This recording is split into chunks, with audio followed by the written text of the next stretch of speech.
Assalamualaikum warahmatullahi wabarakatuh. Oke, salam sejahtera untuk kita semuanya. Oke, hari ini kita akan belajar tentang bagaimana pengelolaan kelas ya untuk anak berkebutuhan khusus di sekolah inklusi. Kemarin kita sudah bahas banyak terkait tentang konsep pendidikan inklusi, kemudian kurikulumnya seperti apa. Nah, hari ini kita akan fokus jan-jane gitu ya, anak berkebutuhan khusus kalau sudah masuk di sekolah inklusi itu dia nanti dapat kelas sendiri kah atau mereka benar-benar akan blending bersama dengan anak-anak reguler begitu ya. Jadi memang nanti kita akan belajar beberapa setting A, B, C, D, E dan biasanya nanti akan tergantung dari karakteristik anaknya seperti apa dan juga SDM-nya di sana, ketersediaannya gimana dan bagaimana sarana prasarana yang ada di sana seperti apa. Jadi kalau misalnya nanti kan di akhir harapannya saya nanti di akhir pertemuan kita nanti sekitar pertemuan 14-15 kita nanti akan ada observasi di sekolah inklusi dan teman-teman akan melihat lebih jauh misalnya di sekolah A, di sekolah B dan sekolah C.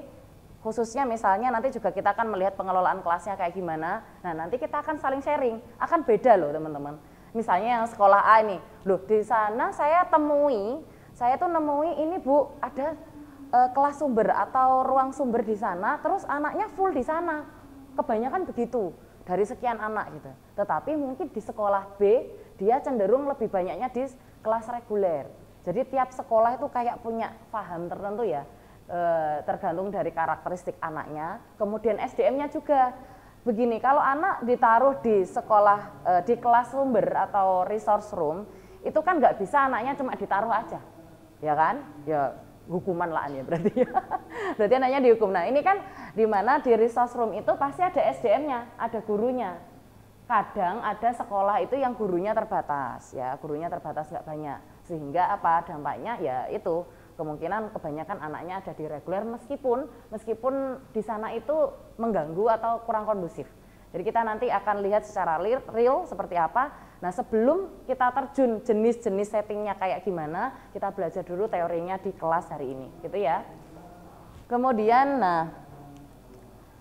jadi ketika sekolah sudah berinklusi, nah ini menjadi sekolah yang heterogen. Kalau mungkin awalnya homogen, sudah ketersediaan sekolah yang penting ada apa? Yang penting ada gurunya sama ada kelasnya beres, gitu ya. Jumlah misalnya di SD 6 kelas, jenjang kelas 1 sampai kelas 6 udah cukup, gitu ya. Punya 6 kelas, kemudian punya mungkin TU-nya 1, gurunya 6 sudah cukup, gitu. Nah, tetapi ketika sekolah itu inklusi, maka ada hal-hal yang harus disiapkan. Karena kelasnya yang awalnya homogen isok dijadikan satu, kini belum tentu demikian, tergantung dari karakteristik siswanya seperti apa. Nah di sini, kalau kita belajar tentang sekolah inklusi, nanti ada dua jenis kelas yang akan kita pelajari. Yang pertama kelas reguler. Kelas reguler itu kelas apa sih? Kalau di istilah inklusif kan, saya yakin teman-teman yang basically-nya ini kan PGSD ya, basically-nya PGSD sehingga mungkin ya setahu saya tuh kalau sekolah ya Bu ya adanya ya satu kelas itu. Nah kelas itu itu namanya kelas reguler, yaitu kelas yang berisi siswa-siswa di sana gitu loh, berisi siswa-siswa siswa-siswa yang awalnya kalau teman-teman sekolahnya nggak inklusi ya sudah anaknya kan ini semua normal semua ya, kategori normal semua ya itu kelasnya. Berarti kelas reguler ya kelas 1, kelas 2, kelas 3 yang ada di kelas tersebut. Kemudian yang mungkin baru ya, yang kaitannya baru adalah yang kelas khusus ini. Ini namanya banyak sekali terminologinya atau istilahnya. Ada yang bilang kelas khusus, ada yang bilang ruang sumber, ada yang bilang resource room. Apapun namanya, ruang ini didesain itu tersendiri, berbeda dengan kelas reguler tadi, gitu ya, berbeda.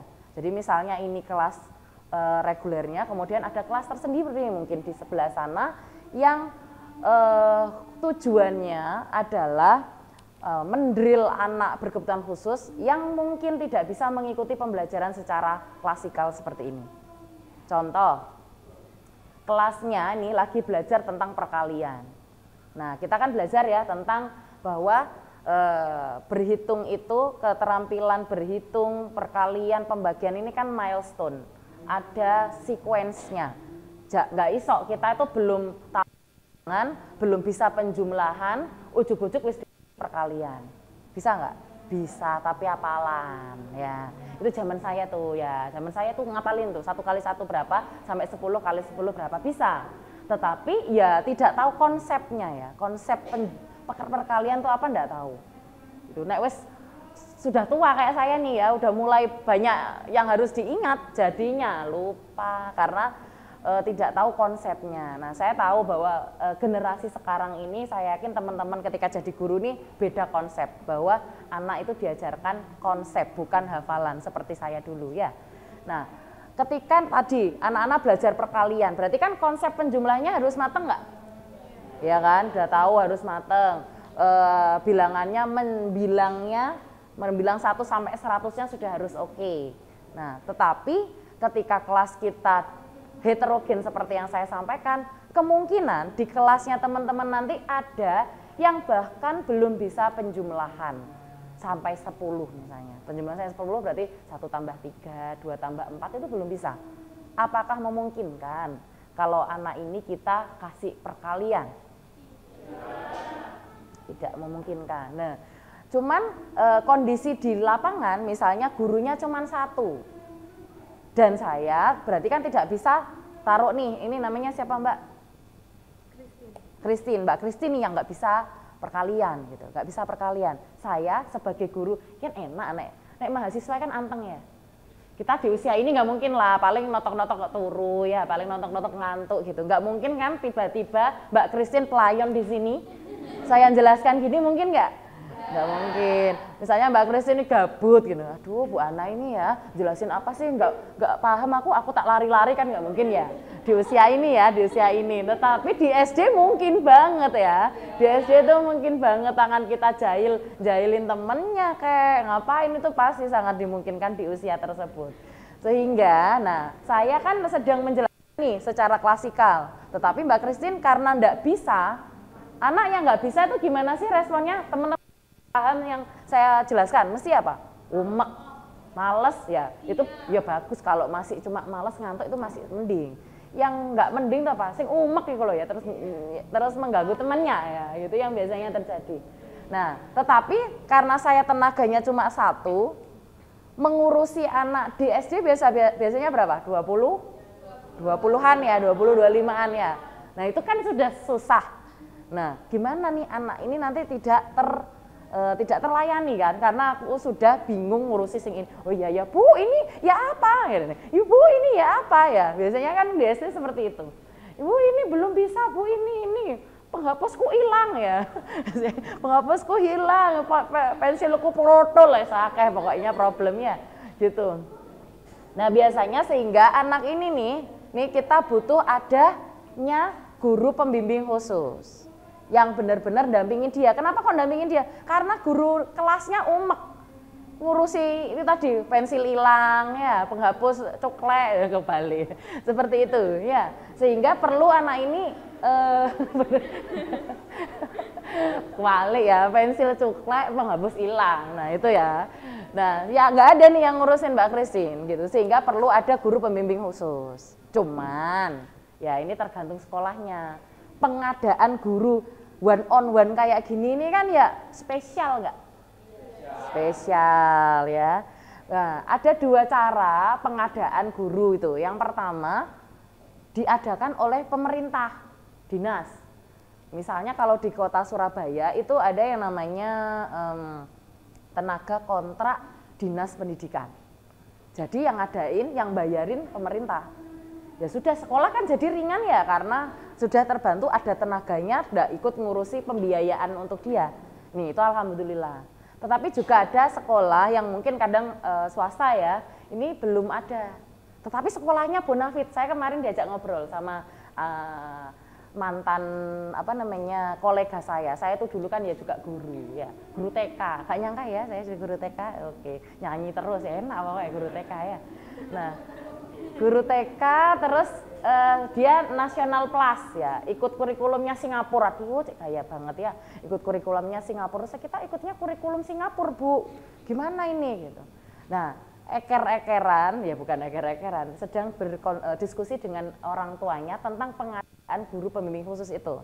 Nah, guru pembimbing khusus ini biasanya punyanya tadi ya, punyanya dinas atau punyanya sekolah ngadain sendiri. Tetapi ada yang nama istilah lain tuh nama guru bayangan atau shadow teacher. Ini biasanya yang ngadain siapa? Orang tuanya. Ya harus berduit berarti. Nah, harus berduit karena dia hire secara personal yang khusus dampingin anak tersebut. Ya seperti guru les ya. Jadinya seperti guru les tetapi dampingin di sekolah gitu, dampingin di sekolah.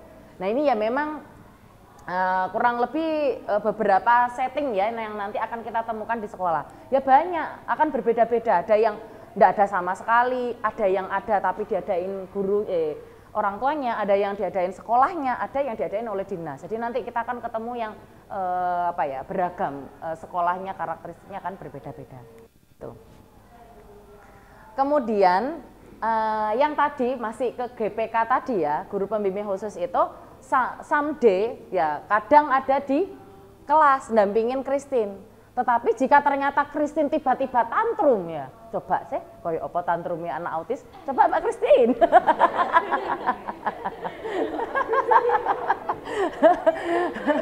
Atau siapa mungkin yang ingin acting gitu loh, ya. Kok aku sih. Ya sudah lah, seperti itu tantrum dan kemungkinan kan malek meja ya, mungkin sekali nih ya sampai malek meja ya, mungkin saja ya, kita nggak tahu. Nah, sehingga kondisi kelas gimana kalau Mbak Christine tiba-tiba tantrum? Kacau, ono sing mencolot merono ya, ono sing wedi nak pojokan, ono sing malah metu kelas alasan terus nak kantin ya, dah mungkin ya. Jadinya kelas kurang kondusif, sehingga ada GPK di sini. Anak ini kalau di kelas, nah karakteristik anak autis ini perlu suasana tenang, ya. Kalau kelas kita, wes, ini kan di universitas kan isok senyap ya, ayo diam, dosennya teko isok meneng, arek-arek kan ya, ndak ya, gurune gak ono, sini tenang, sebelah rame ya, gitu terus, sehingga anak ini mungkin akan lebih sulit untuk kita kontrol emosinya, sehingga anak ini perlu ditarik, kita khususkan di sini tadi, di ruang sumbernya ya, sebentar, ini, nah khususnya agar dulu ditenangkan dengan suasana yang lebih kondusif seperti itu dan didampingi oleh gurunya, begitu ya, sehingga nanti kita akan belajar beberapa setting. Oke, kita langsung saja ke setting-setting yang kita bahas. Ini ada 1, 2, 3, 4, 5, 6. Ada yang namanya kelas reguler penuh, kelas reguler cluster, kelas reguler pull out, kelas reguler cluster dan pull out, kelas khusus pengintegrasian dan kelas khusus penuh. Teman-teman, ini kok aduh Bu, talah ya misalnya. Fokusnya itu di bagian depan. Bagian depan tuh gini loh, kelas reguler. Berarti 4 ini home base utamanya dia itu berada di kelas reguler. Jadi kebanyakan home base ya mancepe jane iku di kelas reguler. Tetapi ada yang memang ya wis di situ terus, berarti dia penuh ya kan. Kemudian di kelas reguler cluster mungkin di sini nanti akan ada GPK-nya yang kadang kan nggak mungkin ya di sini Mbak Christine ini istimewa karena sak minikae cuma 1 yang ABK.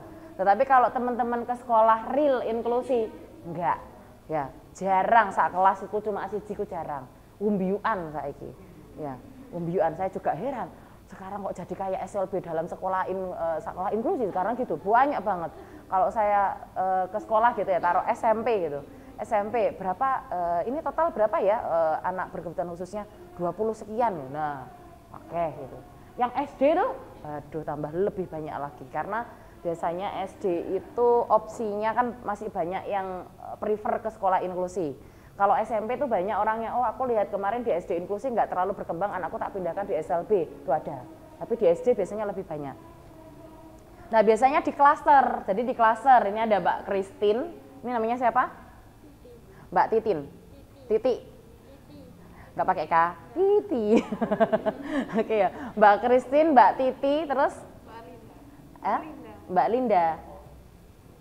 Dea. 1, 2, 3, 4 ini mungkin GPK-nya cuma 1 adanya. Ya alhamdulillah ya ono ya. Ada 1. Nah, tetapi kalau misalnya Mbak Christine di sini, kemudian Mbak Dea di sana, kemudian Mbak Titi sana, kemudian Mbak Linda sana, kan susah penanganannya. Sakno, kuru langsung ya GPK-nya ya. Sepertinya itu cocok buat saya ya. Nah, sehingga biasanya anak ini di klaster dibuat kayak kelompok kecil gitu di dalam kelas sama, di kelas seperti ini. Cuman ya ini di klaster udah cocok nih. Sini hanya GPK-nya di sini. Tetapi yang ganggu janjani, yang ganggu kekelilingan kamu ya. Kok kayak Bu. Nah, biasanya lokasinya ya di pojok sana atau mungkin pojok sana yang mungkin tidak mengganggu mobilitas ya, kurang lebih begitu. Tapi memang kondisinya di klaster. Nah, beda kasus kalau nggak ada GPK-nya. Berarti saya anaknya memang harus taruh sini. Gurunya cuma 1. Ya, Mas. Kalau Mbak Titi tak taruh sana tantrum, melayu waduh, ya kan? Nah, tapi kalau dia di sini berarti saya bisa nangani. Bu, ini apa kan biasanya pertanyaan ya.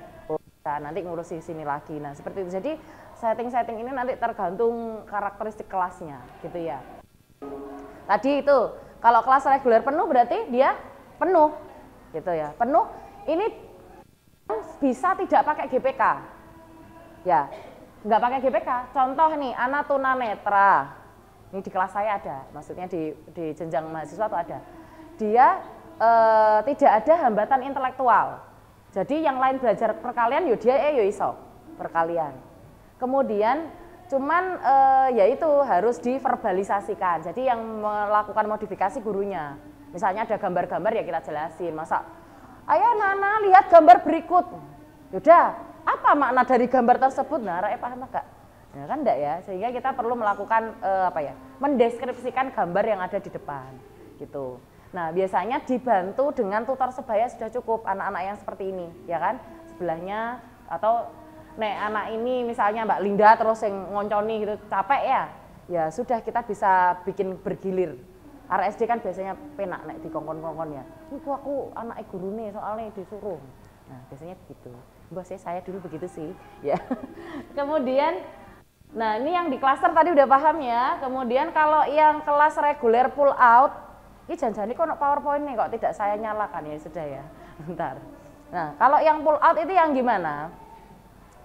Anak contoh anak autis, kemudian dia mengalami kesenjangan serius. Kerine nemen, ya. Kerine nemen banget terkait dengan kompetensinya. Yang lain belajar tentang perkalian, anaknya identifikasi bilangan 1 sampai 5 saja masih ketuker-tuker. Sehingga tidak dimungkinkan untuk pembelajaran klasikal. Dan yang kedua karena dia distraktif, mengganggu. Jadi dia bisa 2 opsi ini ya. Jadi bisa sebenarnya dia nggak ada kendala intelektualnya oke, tapi tiap 5 menit dia tantrum. Ada yang seperti itu? Ya ada. Ya pokoknya kalau teman-teman bergumul dengan ABK itu aneh-aneh pokoknya ya. Ada yang kerungu suara kipas itu mendadak tantrum juga ada. Jadi memang anak-anak kalau sampai saya tuh mikir ya, kita tuh udah belajar tentang mengenal ABK, karakteristik ABK itu kayak gimana. Tapi ketika ketemu realnya, yo aneh-aneh jenisnya tambah akeh gitu loh. Gitu ya. Kemudian nah ini ditarik ke kelas khusus dengan bantuan GPK, materi strategi media yang sesuai. Mungkin karena di kelas sebenarnya guru kan menyiapkan RPP-nya kan satu untuk semua ya kan. Nyiapin semua ternyata tidak sesuai nih sama karakteristik anaknya, ketinggian untuk anak tersebut sehingga perlu untuk anak ini ditarik belajar sendiri di kelas sumber gitu. Kemudian kelas reguler cluster dan pull out. Nah, ini gabungan yang tadi udah bareng-bareng kayak gini, sing siji tantrum atau yang siji satu nggak benar-benar tidak bisa mengikuti sehingga perlu untuk di pull out gitu. Jadi ini gabungan dari yang skema pertama. Kemudian nah ini mulai beda karena home base-nya berganti ya. Kalau tadi kan kelas reguler penuh, reguler cluster, reguler pull out, reguler ini kan. Home base-nya tadi kan reguler. Sekarang base-nya itu kelas khusus.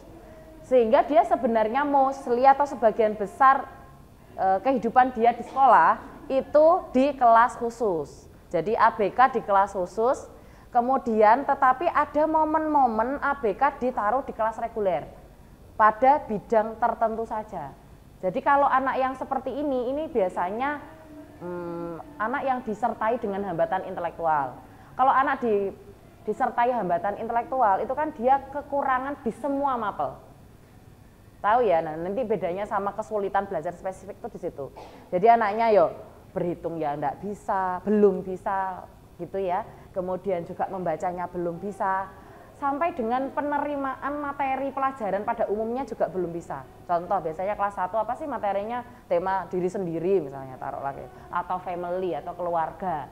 Nah dia masih bingung nih, identifikasi Pak Mbokne itu masih bingung. Maksudnya tidak bisa mengikuti pelajaran yang tidak hanya calistung tetapi juga materi tema di kelas gitu. Karena apa? Anak yang disertai hambatan intelektual itu kan teman-teman ki isok paham kayak gini nih, ini karena normal ya kan. Wis tes torong, udah tes belum? Tes IQ belum? Hah? Belum, ayo dites dulu siapa tahu ada sesuatu ya. Ya, kalau teman-teman sudah bisa di sini kan sudah ada tesnya ya, tes TPA, tes dulu waktu SMA kayak gitu kan udah ada. Nah, hubungannya apa sih Re, intelektual atau intelijensi itu? Itu ke daya tangkap. Daya tangkap tuh apa? Arek sing lemot dikandani, ayo sesuk kumpul nang kene jam 9 gitu ya. Itu. Tapi enggak paham-paham gitu ya. Apa sesuk lapo-lapo. Nah, itu daya tangkap ya, emang paham daya tangkap ya. Ketika saya jelasin kayak gini teman-teman nih cepet nyampe atau leren di balai ini bolak-balik saya gak paham-paham. Nah, itu daya tangkap. Kemudian daya ingat.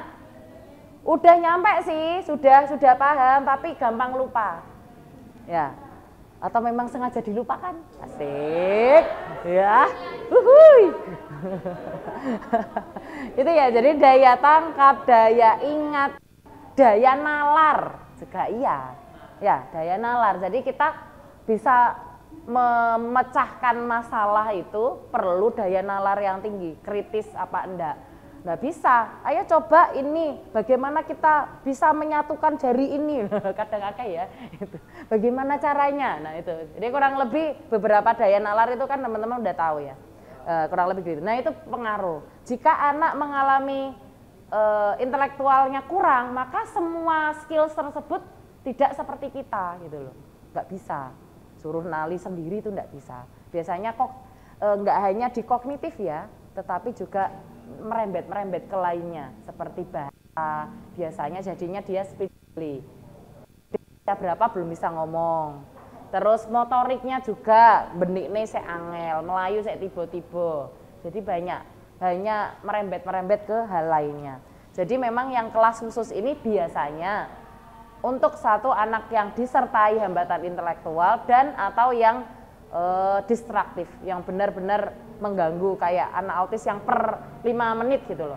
Kalau anak autis dia tantrumnya karena kondisi tertentu, sebenarnya bisa di kelas reguler ya kan.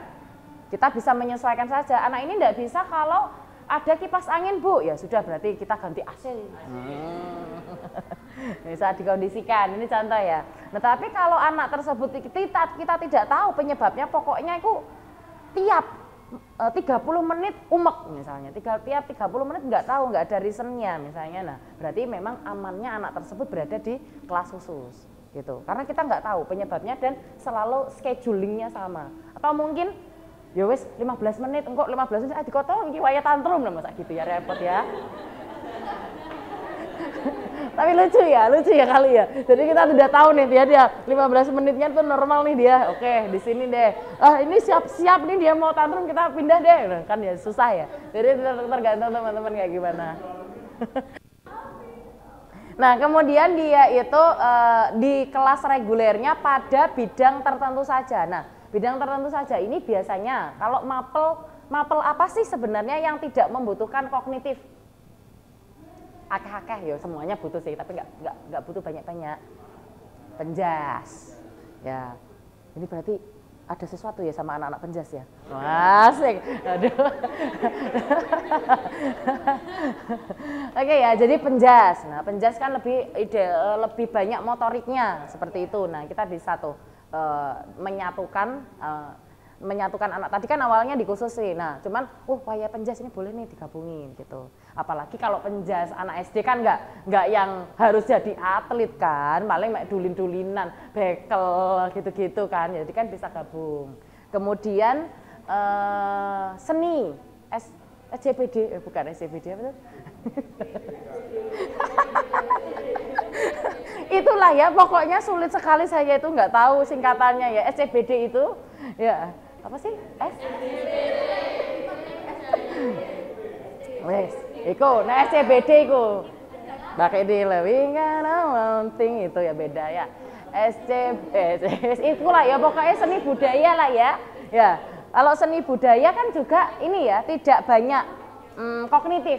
Ya, lebih banyak seninya yang main. Nah, silakan digabung. Ayo kan jadi penasaran juga kan ya. Oke. Itu ya, jadi di mapel-mapel tertentu digabungkan yang tidak banyak melibatkan intelektual. Kemudian kelas khusus penuh. Nah, kelas ini berarti tidak ada pengintegrasiannya. Anak berangkat sekolah, ya, anak berangkat sekolah udah langsung masuk di kelas khusus. Udah naruh tas di situ, belajar di situ, paling kalau pas istirahat saja. Dan tidak di sini tidak gabung dengan teman-temannya sama sekali. Itu ya yang kelas khusus penuh. Berarti di sana anak-anak yang ini tuh yang berat. Yang berat ya. Misalnya kalau intelektual, hambatan intelektual, dia yang masuk tunagrahita. Jadi bukan yang slow learner ya. Jadi dia di bawah 70 ya kalau nggak salah segitu. Yang berat gitu. Nah, tetapi biasanya memang disarankan kelas khususnya tadi itu ya mojok banget. Ya, kadang kan sekolah gini, kan memang dari awal desain orang bikin sekolah itu kan nggak disiapkan kan, kecuali kalau sekolah baru. Kan ini kan bukan bikin sekolah baru, kita kan sekolah lama yang didesain menjadi sistem baru. Sehingga kadang ruangan untuk kelas khusus itu nggak siap. Jadi kadang tuh gudang sing di, yogi butuh kelas ya gudangnya dipakai. Terus nak pojok, ngono sakno arek nak pojokannya. Nah, biasanya kita tuh ngasih himbauan untuk tetap kelas itu nggak seperti itu gitu loh, nggak di pojok-pojok banget. Tujuannya apa? Biar meskipun tidak ada pengintegrasian di kelas reguler, anak itu masih ada seribat-seribetnya gitu loh, masih ketemu, masih istirahatnya masih bareng, ya ke kantin masih ketemu dengan anak-anak yang lainnya. Jadi biar tidak eksklusif banget. Nah, apa bedanya nih? Sebenarnya sekolahnya inklusif ya, kok jadi eksklusif? Nah, padahal kita suka yang eksklusif ya, aneh ya. Oke ya, kurang lebih begitu. Nah, sebelum kita masuk ke diskusi, ada pertanyaan terkait dengan berapa 6 ya jumlahnya ya, lupa.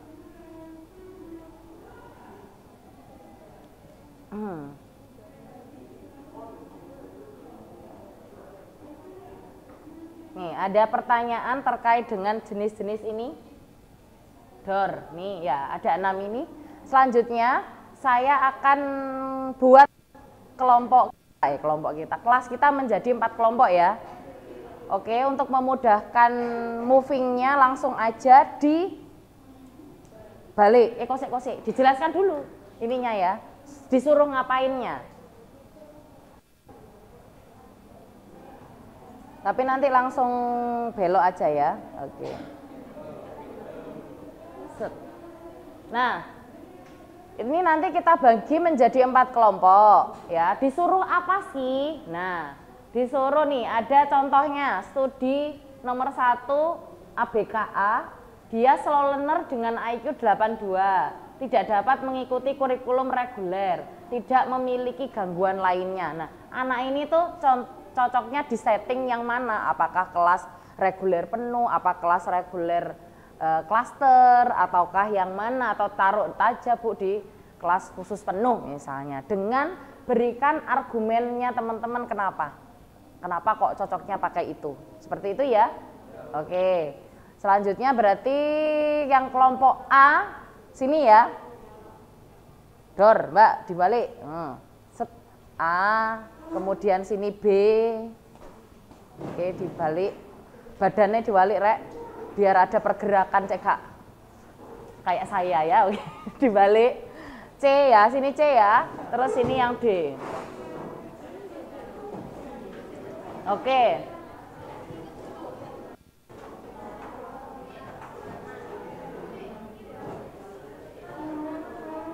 Oke. Nah, ini kan PowerPoint-nya teman-teman bisa akses di Firlenda ya. Bisa akses di Firlenda yang A, B sama C. Yang D itu yang D itu yang bagian kalau di slide nomor 2 atau nomor 3 yang bagian atas.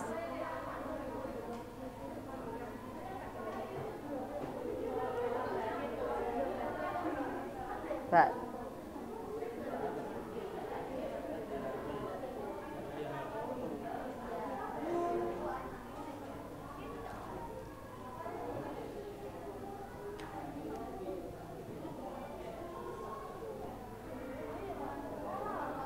Oke, kamu kelas berapa?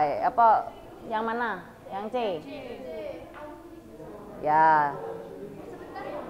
Ya, dicatat dulu atau difoto. Usum main nyatet bareng.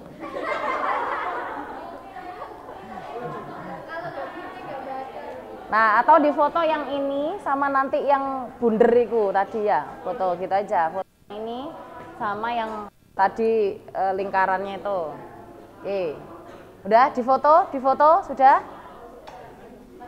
Malah enak nek difoto biar jelas iso ini iki mengopo gitu ya, di zoom in, zoom out.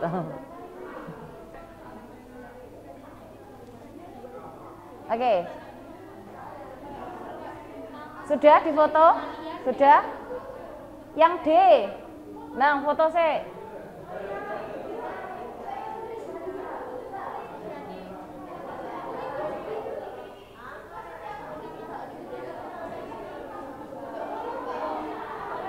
Sudah? Wes? Sudah belum? Lah yo ngelamun nih ya. Oke. Udah? Sudah ya? Sekarang tak slide-kan yang ini biar ada gambaran.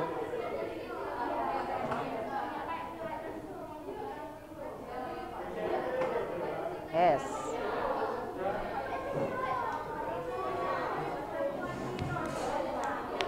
Sama nanti disiapkan siapa yang presentasi. Oh, sudah ya, sudah ditentukan ya. Kan memang biasa, kudune ya penunjukan ya. Masa ngene dhewe gak mungkin ya, gak mungkin. Sing saiki sing dandan ayu sapa ngono ya.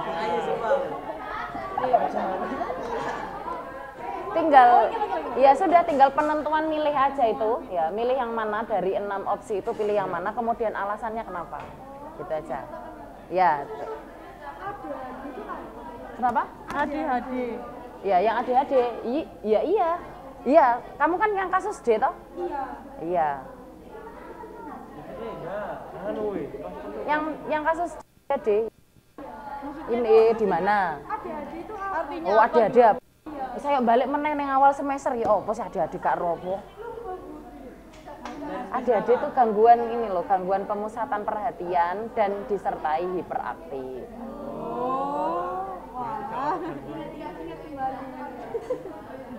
Ini loh pertemuan keberapa yang itu.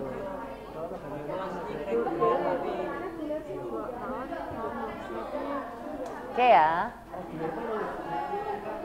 Gimana? Jadinya yang mana? Antara penuh sama master. Oke. Kan tunanetra, tapi dia bisa ngikutin pelajaran, berarti kan dia bisa ngikutin kurikulum. Oke. Ya, tinggal nanti disampaikan juga alasannya ya. Sama sudah ditentukan siapa nanti yang presentasi. Ya, siap. Dandan tora kan.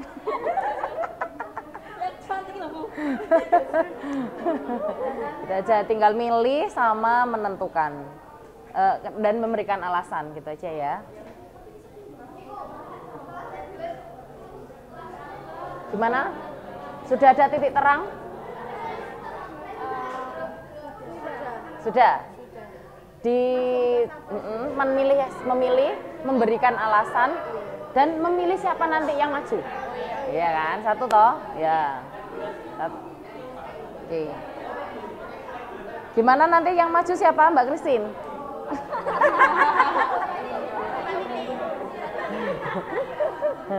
Nanti yang maju. Siap. Nanti yang maju siapa? Ya kan harus penunjukan lah, nggak mungkin kan karena keinginan pribadi.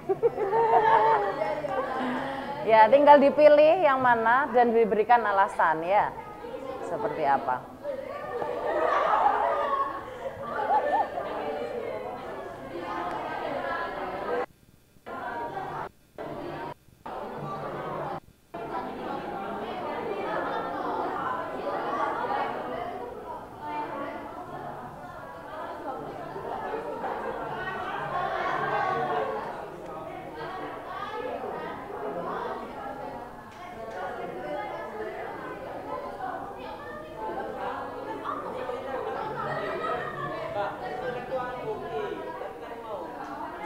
Atau mungkin nggak tahu ABK-nya apa. Ini sebelah ini lo nggak tahu ADHD itu apa katanya. Tak suruh balik nak pertemuan pertama.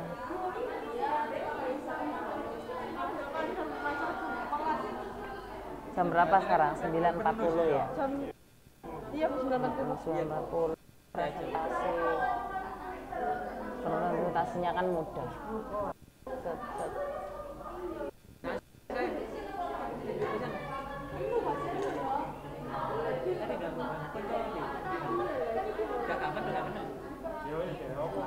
Oke, 2 menit lagi. Yo.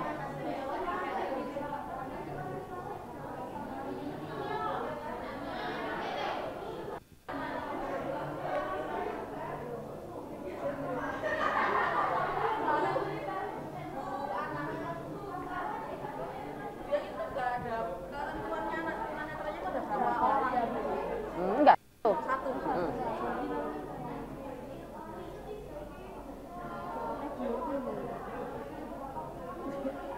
Reguler penuh itu di dalam panjang.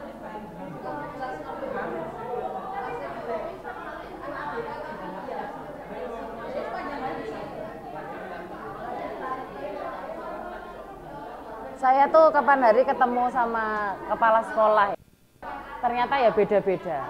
Ada anak itu yang nggak mau di kelas khusus tuh nggak mau. Karena kalau di kelas khusus kan ada gurunya.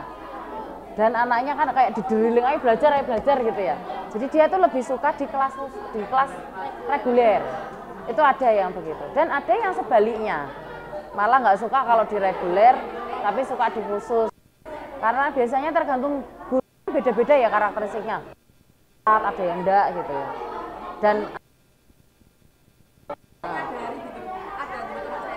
orang tua yang enggak mau Menyadari kalau anaknya itu berkebutuhan khusus. ya ya banyak. Jadi kasihan anaknya. Biasanya apalagi itu kesulitannya di usia dini ya. Itu TK itu. Saya tuh banyak yang kenalan saya kan banyak yang playgroup TK itu banyak sekali berjibaku dengan hal seperti itu sampai dengan SD. Biasanya sampai SD kelas 3. Nah, sekarang gini loh, siapa sih kita ketika hamil wis dijogo dengan baik ya. Kemudian lahir ya kita merasa anak kita baik-baik saja. Kemudian ya seperti itu kita inginnya demikian ternyata seperti itu ya. Nah cuman memang apa ya, denial atau tidak menerima kenyataan ini kan bertahap. Ada orang yang cepat movingnya, ada yang lama. Karena juga pandangan orang kan biasanya begitu. Ya kita juga ya sebenarnya yang salah ya. Sehingga membuat orang tua begitu. Di Indonesia kan begitu pandangannya. Kadang kan orang tuanya itu kemarin bikin dosa apa ya kok bisa anaknya kayak gitu. Itu ada banyak loh. Di desa-desa tuh saya dulu riset di pedesaan lah ya. Di pedesaan itu kayak gitu pikirannya. Jadi itu yang membuat demikian anak-anaknya jadinya nggak terurus. Kalau teman-teman di SD enaknya kenapa ya? Karena kemungkinan ya setidaknya separuh itu sudah teridentifikasi. sudah tahu anaknya bermasalah, sudah tahu. Apalagi yang jenis-jenis yang memang fisiknya kelihatan ya. Nah, Itu ada yang dari udah besar baru ketahuan. Kayak SMP bukannya ketahuan ya, tetapi baru menyadari bisa. Atau karena memang memang pasca kelahiran bisa terjadi. Anaknya nggak kenapa-napa tuh, tetapi kena step ya, kena step atau jatuh biasanya ada. Jatuh, kemudian anaknya jadi begitu juga ada. Kan biasanya kena saraf, banyak kasus gitu.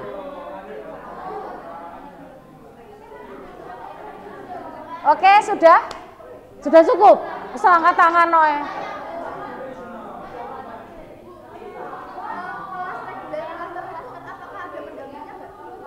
Kelas di reguler klaster ada pendampingnya.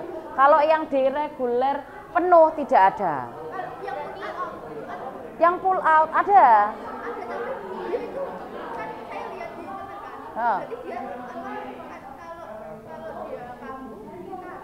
Ditarik. Tetapi gini, kelas apa namanya GPK itu kan sebenarnya tidak hanya satu di dalam sekolah itu. Jadi ada yang memang di drop di tiap kelas dan ada yang standby di sana itu juga ada. Tetapi tergantung ininya sih sekolahnya. Memang kalau kita ngobrolin ini akan sangat beragam karena sekolah itu ya punya kayak cara masing-masing. Jadi ada yang di kelas tuh enggak ada, GPK-nya juga ada, banyak. Ya, banyak yang di kelas enggak ada. Pokoknya ada anak bermasalah, ya silakan ke kelas sumber tuh banyak. Gitu.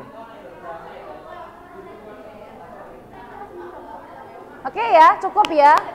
Karena kebetulan nanti kan habis ini ada kelas lagi toh. Oke. Kita urut saja, teman-teman mohon perhatiannya ya. Sudahlah. Teman-teman tuh menentukan mau pilih yang mana saja susah. Ya. Mau pilih Christine apa mau pilih Titi aja bingung ya. Gitu. Menentukan status saja bingung ya. Yes, kalau gitu udah cukup. Saya pikir diskusinya sudah cukup, bisa dibalik lagi nih kursinya ya. Oke, dibalik lagi.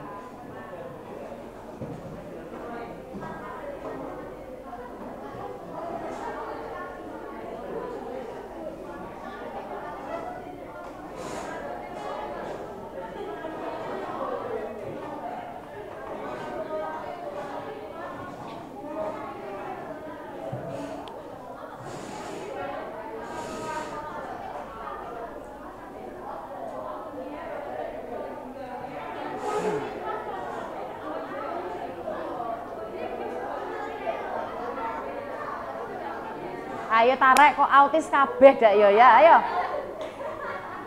Jadi autis kabeh ya. Oke, gimana mau urut A B C D?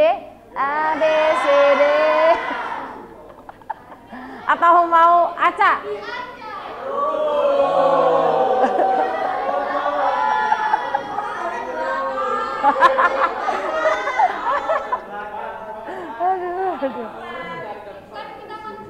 Oke ya, biar surprise. Berarti kalau biar surprise tuh nggak usah diurut. Entah dari depan atau entah dari belakang kan nanti bisa tahu. Nah, tapi kalau diacak, nah bisa biar siap-siap gitu loh. Oke ya, sekarang silakan maju representatif dari kelompok.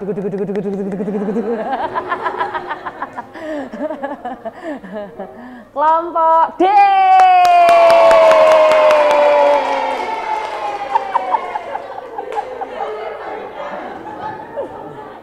Udah nggak usah geger, kan soalnya tadi udah ditentukan siapa yang maju kan. Nah, oke. Oh, ganti orang. Wes.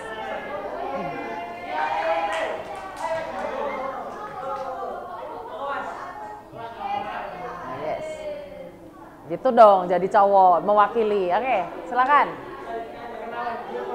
Hah? Ya, Anda ingin diperkenalkan kan? Silakan perkenalan dulu.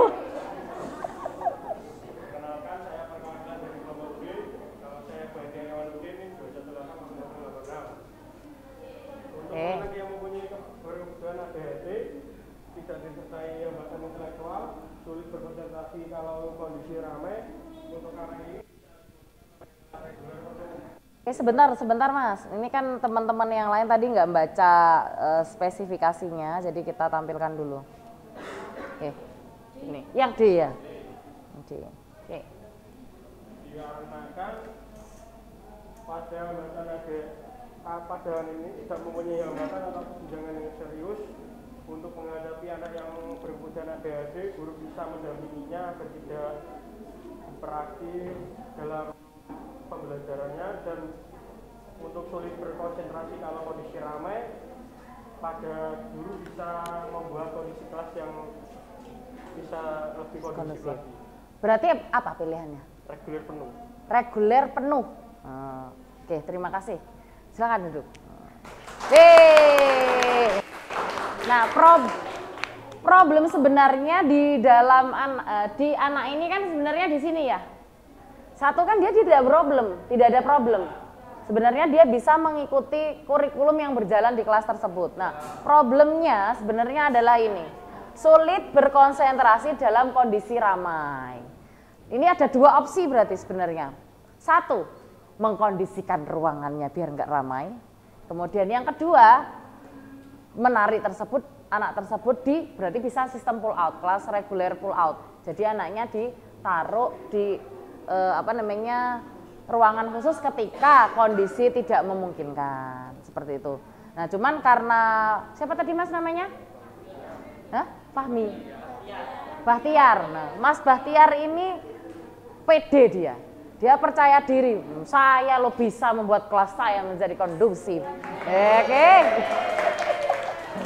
Larak cilik-cilik ngono gampang ngono ya. Setel YouTube menang. Gitu ya, jadi opsional. Jadi bisa tadi dua cara, bisa memang kelasnya dikondisikan, dua kalau kelasnya nggak bisa Anda kondisikan, Anda pindahkan siswanya ke ruangan yang lebih kondusif ya, seperti itu. Oke, beri tepuk tangan yang sudah dikorbankan tampil pertama. Oke, selanjutnya kelompok B. Oke. Kelompok B ya, ini kita lihat. Yang ini.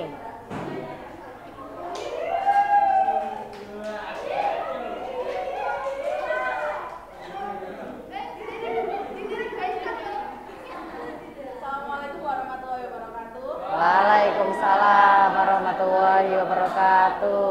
Perkenalkan, saya Irfani, perwakilan dari kelompok B. Di sini permasalahan kelompok kami itu anaknya tunanetra total, yang kedua tidak disertai dengan hambatan intelektual. Jadi menurut kelompok kami, anak tersebut masuk ke kelas reguler penuh karena dia tidak mengalami hambatan intelektual sehingga tetap bisa mengikuti pelajaran dengan baik dan bisa menggunakan kurikulum yang sama. Tapi mungkin nanti menggunakan huruf yang khusus itu yang pakai braille. Oke. Menyediakan media tersebut. Oke. Nah, sudah yakin? Beneran nggak pengen ganti nih? Oke, terima kasih. Silakan duduk. Ada yang tidak setuju dengan jawaban kelompok B? Setuju aja lah, Bu. Aku mau mikir nggon kowe bingung ngono ya.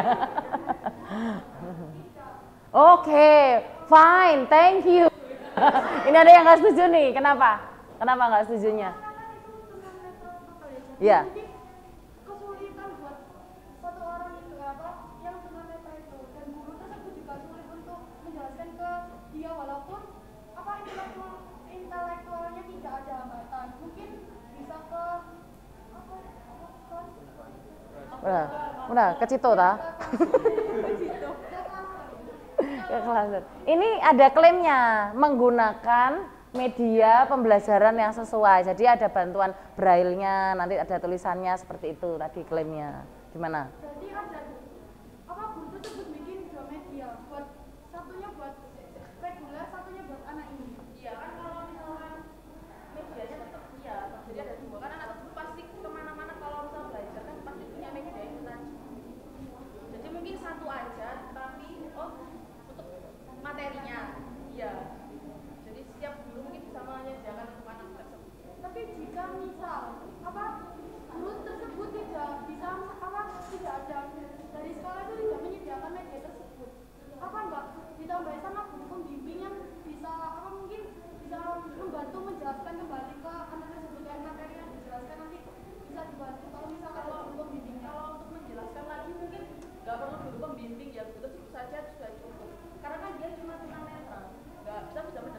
Jadi dari klaimnya kelompok ini mending pakai tutor sebaya kan bisa. Tutor sebaya itu temen kelasnya itu loh.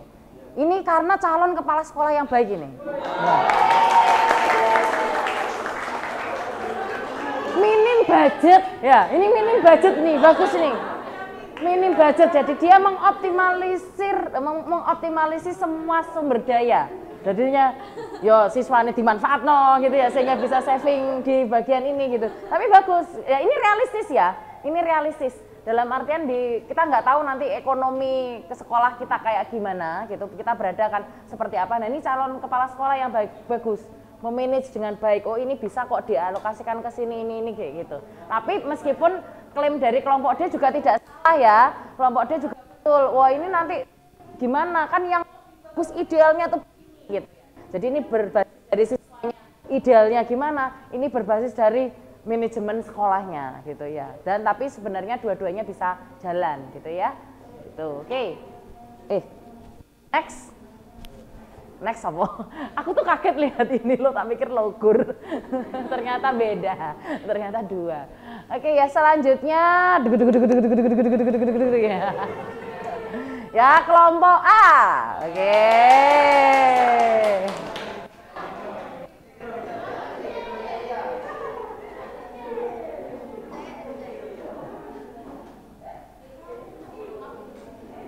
Yang ini ya. Assalamualaikum warahmatullahi wabarakatuh. Waalaikumsalam warahmatullahi wabarakatuh. Sini aja sampai ini sih. Saya perwakilan dari kelompok A, yaitu anak yang berkebutuhan khusus slow learner yang memiliki gangguan, yaitu IQ-nya rendah 82, dan tidak dapat mengikuti kurikulum reguler dan tidak memiliki gangguan lainnya. Dari kelompok kami memilih kelas reguler cluster karena di mana di dalam kelas reguler cluster itu kan terdapat ABK yang dikelompokkan secara khusus dan reguler atau yang non ABK. Di mana di situ juga ada guru pembantu khusus atau guru GBK tadi. Jadi anak Gelora Bung Tomo. GBK Gelora apa ya?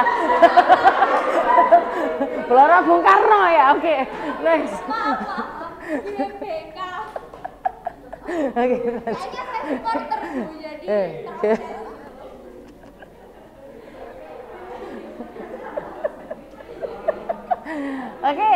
Oke, siapa yang duduk dulu aja nggak apa-apa, biar nanti kalau mau nyanggah ada temennya ya. Oke. Terima kasih. Oke, tepuk tangan.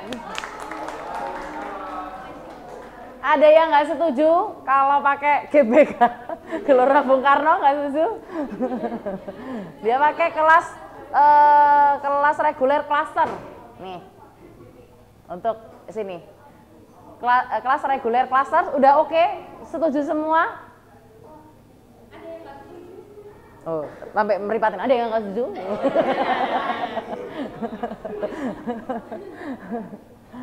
Oke ya, saya pikir karena memang tadi ya kita lihat dulu tidak mana dia slow learner, otomatis dia tidak dapat mengikuti ke kurikulum reguler gitu, kemudian tidak memiliki gangguan lainnya. Nah enak nih kalau dia nggak ada gangguan lainnya, berarti kan dia sebenarnya fokusnya itu hanya di intelektual. Tetapi kalau anak slow learner ini biasanya carry-nya nggak kebangetan loh, karena dia kan IQ-nya masih 82. Nah kita 90 tuh normal gitu. Jadi naiknya kan slangnya tuh dikit. Jadi misalnya kalau kita baru aja belajar perkalian, nah dia mungkin penjumlahannya belum master gitu aja. Jadi tinggal masterin yang penjumlahan. Jadi nuruninnya nggak banyak. Sehingga bisa memungkinkan menggunakan itu juga bisa. Gitu ya. Oke, selanjutnya yang terakhir dan nggak usah ya, karena ini yang terakhir. Ya udah deh, maju aja untuk yang kelompok B, silakan.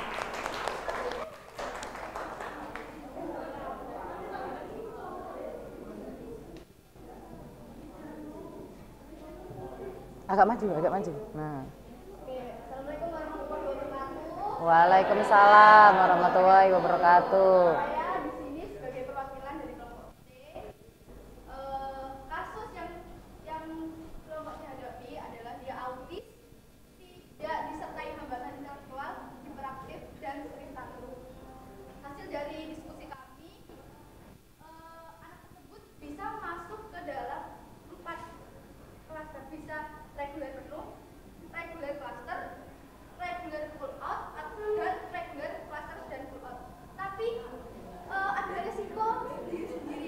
Kenapa jawaban Anda kok banyak sekali? Saya disertai alasan. Oh. Itu yang akan Anda milih A apa milih B? Oke, ya. untuk reguler penuh mungkin resikonya itu sekolah sendiri jika sudah dianggap mampu dia bisa menghadapi ketika anak tersebut tantrum dan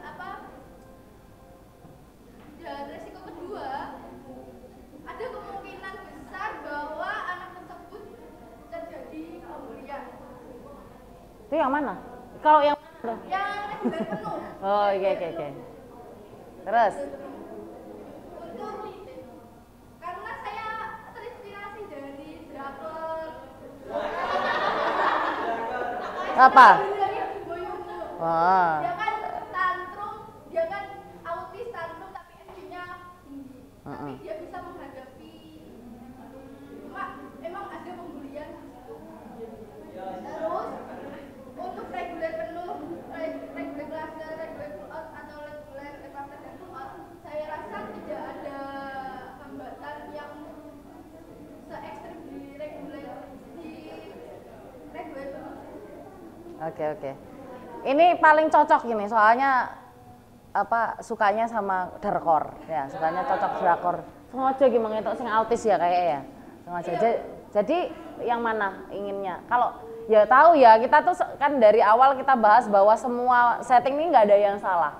Ya, kita belajar setting ini yang nggak ada salah. Nah, cuman kita mungkin cari yang lebih sesuai gitu ya. Kalau disuruh milih nih dari 4 tersebut, milih yang mana? Ini anggapan sekolahmu, kelasmu. Untuk meminimalisir resiko mungkin di reguler cluster. Oke, di reguler cluster. Oke. Reguler cluster. Terus kalau pas dia tantrum, kemudian di pull out. Berarti ya kurang dong. Reguler cluster pull out dong. Iya dong, ya. Nah, oke, nah ini udah negatif thinking ini pikirannya ya. Negatif thinking bahwa anak autis itu pasti dibully.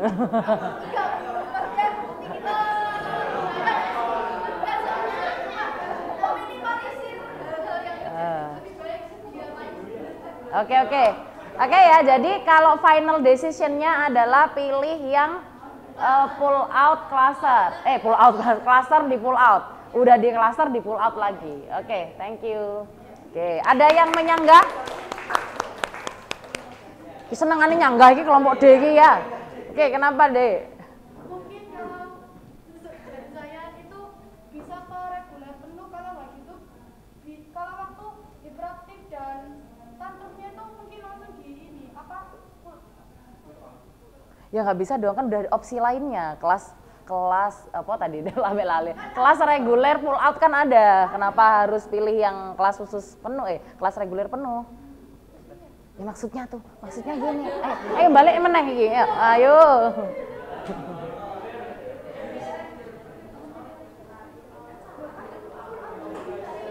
Ini loh, kalau ada pull outnya berarti kan bukan yang atas, tetapi yang kelas reguler pull out, gitu loh, ya. Udah, nggak ada komplain ya? Oke, fine, thank you. Oke, tepuk tangan buat kita semuanya. Oke, saya lihat di sini dan saya apresiasinya teman-teman nggak yang langsung percaya sama temennya tuh bagus. Ya, tadi saya lihat, enggak, ini yang paling benar gitu. Nah, cuman memang kesimpulan yang bisa kita ambil gitu diskusi kita itu beberapa. Pemilihan penempatan belajar ini harus ABK itu harus disesuaikan dengan 1, kondisi siswanya, 2, kondisi SDM sekolahnya. SDM ini termasuk SDA, sumber daya alam lah. Maksudnya ruangan tuh loh ya. SDM itu kan ngomongin gurunya kalau sama sekolahnya. Jadi kita harus juga lihat itu. Jadi 2 hal itu. Kemudian pemilihan penempatan belajar tidak berlaku semuanya. Jadi nggak usah gontok-gontokan di depan seperti ini ya. Memang nanti ketika anak sudah diidentifikasi, di asesmen, kemudian dibuatkan program, itu kita akan memilih penempatan yang mana. Tetapi sepanjang jalan nanti kita lakukan evaluasi. Misalnya awalnya anaknya itu kelas khusus penuh, ternyata dilihat-lihat anaknya ada perkembangan deh, sepertinya bisa nih kita masuk reguler. Seperti itu ya. Jadi mungkin di awal kita sudah menentukan, tapi akan kita lihat progresnya, kita evaluasi tiap 3 bulan dan dimungkinkan anak itu akan berubah settingnya nanti. Oh ternyata ya anaknya membaik, berarti nanti momen di kelas regulernya kita tambahin deh kayak gitu ya. Jadi tidak hanya pengintegrasian tetapi kita buat sistem lainnya yang dia banyak di kelas reguler, seperti itu bisa. Kemudian kolaborasi, nah antara guru kelas penting ya.